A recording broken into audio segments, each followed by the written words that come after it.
Kementerian Agraria dan Tata Ruang Badan Pertanahan Nasional tidak main-main memberantas mafia tanah. Satgas Anti Mafia Tanah menggandeng polisi dan Kejaksaan Agung membidik sejumlah penyelewengan sertifikat dan proses pengurusan tanah milik warga.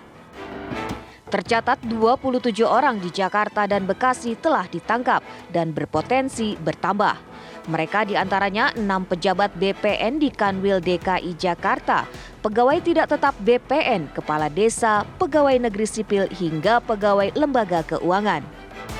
Kasus ini terbongkar berawal dari penangkapan seorang pejabat BPN berinisial PS di Depok, Jawa Barat pada 12 Juli lalu.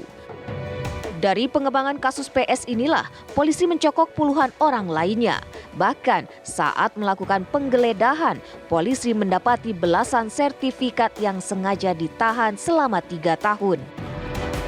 Aksi para mafia tanah ini pun terbilang rapi. Mereka memanfaatkan program pemerintah bagi warga yang mendaftarkan kelengkapan sertifikat.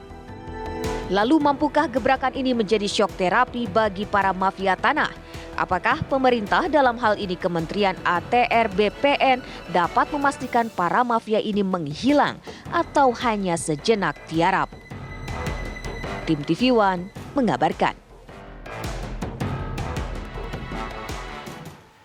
Upaya-upaya yang dilakukan oleh Satgas Anti Mafia Tanah sejauh ini sampai kemudian mengirim beberapa orang yang kita saksikan ini ke kantor polisi dan juga tetapkan sebagai tersangka, menunjukkan keseriusan mereka untuk bisa memusnahkan para mafia tanah yang begitu mengganggu dan juga meresahkan masyarakat. Tapi pertanyaan berikutnya adalah apakah kemudian dengan gebrakan ini bisa menjadi shock terapi dan membuat para mafia tanah ini benar-benar musnah? Apakah ini hanya di awalnya saja? Bagaimana kelanjutannya? Kemudian bagaimana kesinambungannya? Kita akan bahas mengenai hal ini, termasuk juga kami ingin sekali dalam dialog ini bisa menjadi sebuah informasi pelajaran kepada para pemirsa sehingga nanti kita bisa ketahui sebenarnya modus-modus operandi apa yang dilakukan oleh mereka para mafia tanah dan juga celah-celah yang ada sehingga masyarakat juga bisa lebih waspada. Untuk bisa membahas mengenai hal ini sudah hadir para narasumber untuk bisa ikut berbincang dan di studio saya ditemani oleh Pak Trubus Radiansyah selaku pengamat kebijakan publik. Assalamualaikum warahmatullahi wabarakatuh. Selamat malam, Pak Trubus. Ya. Baik, Pak Trubus bersama saya nanti kita akan dengarkan bagaimana pandangannya dan juga pendapatnya.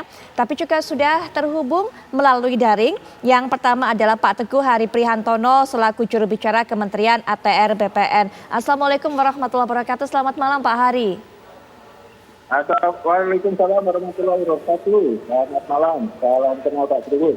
Ya. Baik, selain Pak Hari kita juga sudah terhubung dengan AKP Mulya Adimara selaku Kanit 1 Subdit Harda di Treskrimum Polda Metro Jaya. Selamat malam, Assalamualaikum warahmatullahi wabarakatuh Pak Mulya. Selamat malam, pemirsa TV One. Baik Pak Mulya, kami ingin sekali mendengarkan pertama keterangan dari Pak Mulya seperti yang sudah sempat saya singgung di awal. Kami harapkan ini bisa menjadi pelajaran, masyarakat juga semakin mawas diri mengenai hal ini, semakin aware. Sehingga mungkin bisa dijelaskan kepada kami semua, kepada masyarakat mungkin yang juga belum mendengarkan saat konferensi pers dilakukan oleh pihak kepolisian. Sebenarnya bagaimana modus operandi ini dijalankan oleh para tersangka? Karena sempat diungkapkan bahwa ini modus operandi baru, belum terungkap di daerah manapun dan sayangnya adalah memanfaatkan program pemerintah yang sesungguhnya sangat baik dan ditujukan untuk kesejahteraan masyarakat. Silakan Pak. Ya betul sekali Mbak. Jadi memang kita ketahui bersama beberapa waktu yang lalu Direktorat Reserse Kriminal Umum Polda Metro Jaya telah mengungkap sindikat mafia tanah yang mana memang sebenarnya ada 2 skema besar sebagai modus yang dilakukan, yaitu yang pertama adalah melalui program PTSL dari pemerintah, yang mana program ini sebenarnya sangat bagus untuk dalam rangka percepatan pendaftaran tanah atau membuat sertifikat bagi masyarakat. Kemudian yang kedua adalah dengan adanya illegal akses terhadap akun KKP di jajaran Kementerian ATR BPN. Kemudian memang sejak kurang lebih 1,5 tahun ini total, Direktorat Polda Metro Jaya ini menerima kurang lebih 10 laporan polisi, di mana 10 LP ini berhasil seluruhnya kami ungkap dan kebetulan terkait. Sehingga kami juga memang menyimpulkan ini merupakan satu perbuatan dari sindikat mafia tanah yang bekerja memang secara terorganisir dan terstruktur. 10 laporan polisi ini satu persatu kami ungkap dan kami rangkai sehingga hingga saat ini total ada 30 tersangka yang sudah kami tetapkan, di mana 25 orang diantaranya kami lakukan penahanan. Tersangka ini bervariasi atau bervariatif pekerjaannya dan memang saling terkait, saling berhubungan dalam melakukan kejahatannya. Mulai dari pertama itu adanya pelaku utama, kemudian ada oknum ASN dari pihak kelurahan maupun kecamatan, kemudian juga adanya oknum dari pegawai BPN sendiri, ada juga oknum dari notaris atau PPAT, dan juga kami juga sudah menetapkan tersangka kepada si pendana atau founder. Nah, ini mengindikasikan bahwa memang perkara ini dilakukan oleh kelompok mafia tanah yang secara terstruktur dan terorganisir. Kemudian memang dari 10 laporan polisi ini kami indikasikan ada 5 modus yang dilakukan, di mana modus ini 4 diantaranya adalah modus baru. Yang pertama modus yang sudah memang pernah kita ketahui bersama, yaitu adanya pemalsuan, diawali dengan pemalsuan surat yang juga disertakan dengan adanya figur yang seakan-akan menjadi seseorang atau korban, di mana si pelaku mafia tanah ini berpura-pura untuk dengan tujuan mendapatkan kepemilikan dari si korban. Kemudian ada 4 modus yang kami katakan modus baru dan memang belum pernah terungkap. Modus ini memang cukup sulit awalnya kami bisa menemukan bukti-bukti, dan berkat kerjasama dengan dukungan Satgas Mafia Tanah yang ada di Kementerian ATR BPN dan juga kerjasama dari berbagai pihak, kami berhasil mengungkap. Yang pertama, modus yang dilakukan yaitu para pelaku mafia tanah ini, pertama ada yang berperan untuk mencari target. Target di sini yaitu merupakan lahan. Biasanya lahan-lahan yang jadi target ini adalah lahannya kosong, lama seperti tidak terurus, lama ditinggalkan, kemudian ya tidak dijaga oleh si pemiliknya. Nah, apabila sudah menemukan target tanah ini, kemudian para pelaku mafia tanah ini berkoordinasi dulu dengan oknum pelaku yang ada di kantor pertanahan untuk mengecek atau mengetahui alas hak terhadap tanah tersebut. Apabila diketahui tanah tersebut sudah bersertifikat hak, kemudian para pelaku mafia tanah ini tidak berhenti di situ.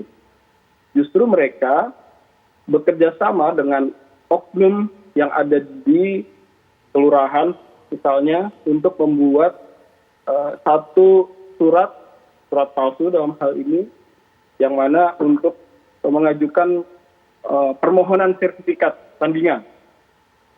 Itu diajukan kepada kantor pertanahan melalui proses yang seakan-akan benar. Nah, ketika laporan tersebut diterima, pengajuan tersebut diterima di BPN, sudah ada yang menunggu nih dari oknum BPN ini dengan sebelum berkoordinasi bahwa nanti akan disiapkan slot sertifikat lengkap dengan warkahnya. Nah, inilah slot sertifikat ini yang awalnya itu berasal dari permohonan masyarakat berdasarkan program PTSL pemerintah. Jadi perlu kita ketahui bersama bahwa memang program PTSL merupakan instruksi Bapak Presiden, di mana untuk dalam rangka mempercepat penerbitan sertifikat dari warga masyarakat. Namun dalam hal ini pelaksanaannya disalahgunakan atau diselewengkan. Baik Pak Ada Mulya. kami temukan puluhan sertifikat. Baik. Pada saat kami melakukan penggeledahan, yang mana sertifikat tersebut sudah jadi dan sudah ditandatangani. Nah, sertifikat ini nih milik masyarakat yang mengajukan melalui program PTSL. Namun ketika ditanyakan kepada masyarakat ini, si korban ini belum tahu, dan tahunya sertifikat tersebut itu belum jadi. Baik. Seperti Baik, itu. Pak Mulya, mungkin mohon maaf saya akan tahan sampai di situ dulu. Nanti kita akan bahas kelanjutannya. Kenapa kemudian para pelaku ini sampai mengendapkan atau menyimpan sertifikat-sertifikat yang sudah jadi tersebut, sedangkan warga yang memilikinya saja tidak tahu. Kita juga akan langsung beralih ke narasumber berikutnya. Pak Hari ini melihat sepertinya ada celah di BPN, di mana kita tahu ada sampai 4 modus baru diungkapkan tadi oleh pihak kepolisian, oleh AKP Mulya, dan juga keterlibatan dari oknum. Kami memang katakan oknum BPN di sini. Tentunya harusnya ada pembenahan dan juga pengawasan internal, Pak, untuk bisa mencegah hal ini terjadi kembali. Iya, artinya bagaimana tadi ditekankan oleh Pak Mulya bahwa terungkapnya kasus ini memang bisa merupakan satu buah dari kerjasama di antara 3 pihak yang tergabung dalam Satgas anti mafia tanah. Nah, juga tadi ditekankan bahwa tentu tidak semudah yang terlihat karena sekarang sudah terungkap, tapi juga itu memang melalui satu proses panjang. Memang seperti ditegaskan Pak Mulya, para pelaku ini menggunakan motif baru yang ketika kita mencoba membongkar itu juga perlu menelisik lebih dalam. Nah, bagi Kementerian ATR BPN sendiri, tentu kalau bagi Bapak Menteri ini juga sebuah satu hal yang tentu tidak diharapkan bahwa ada pejabat-pejabat di lingkungan ATR BPN yang pada akhirnya terlibat pada kasus-kasus macam ini.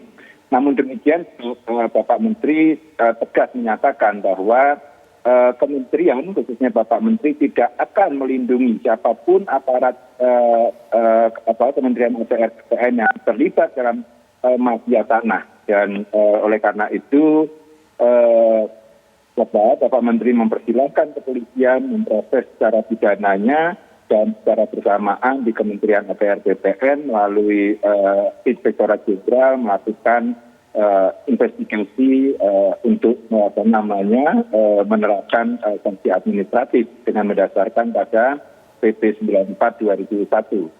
Nah, tentu penerapan sanksi administratif bisa dilakukan tanpa kemudian menunggu dulu proses pidananya.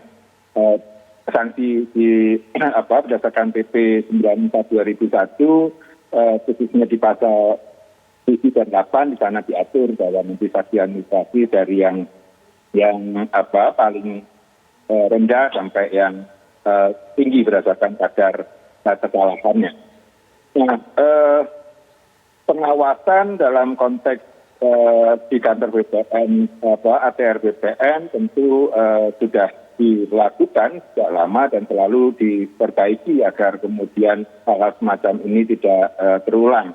Dan oleh karena itu Kementerian ATR BPN di samping kemudian juga melakukan pengawasan secara internal, juga mengembangkan satu pola multi-layer oversight, baik itu dengan pemerintah daerah maupun juga dengan beberapa institusi negara yang lain, kementerian maupun lembaga, dan juga mendorong kepada masyarakat agar juga bisa selain bagaimana mengamankan sertifikatnya agar itu tidak tersentuh oleh kalangan mafia ini, juga kemudian menghimbau kepada masyarakat, media dan sebagainya jika dalam menemukan ada indikasi praktek-praktek mafia itu agar melaporkan kepada Kementerian ATR BPN, dan kami juga punya aplikasi untuk masyarakat bisa melaporkan itu. Baik. Kita nanti harapkan masyarakat bisa berpartisipasi dengan aktif untuk bisa melaporkan tadi lewat aplikasi yang dikatakan oleh Pak Hari. Tapi ada satu PR juga Pak, sepertinya dari BPN ini bagaimana kemudian meyakinkan masyarakat. Masih banyak masyarakat yang mengatakan susah sepertinya berproses ataupun juga berurusan dengan BPN dengan segala birokrasinya. Apalagi saat ini kemudian dengan kasus ini masyarakat kemudian jadi berpikir bahwa sepertinya BPN ini jadi celah ataupun jadi masuk dari para mafia tanah. Walaupun yang kita tahu memang itu hanya oknum yang memang sudah saat ini ditangkap oleh pihak kepolisian. Nanti mungkin bisa ditanggapi oleh Pak Hari, termasuk juga bagaimana pendapat dari Pak Trubus mengenai hal ini. Tapi setelah jeda kami akan segera kembali.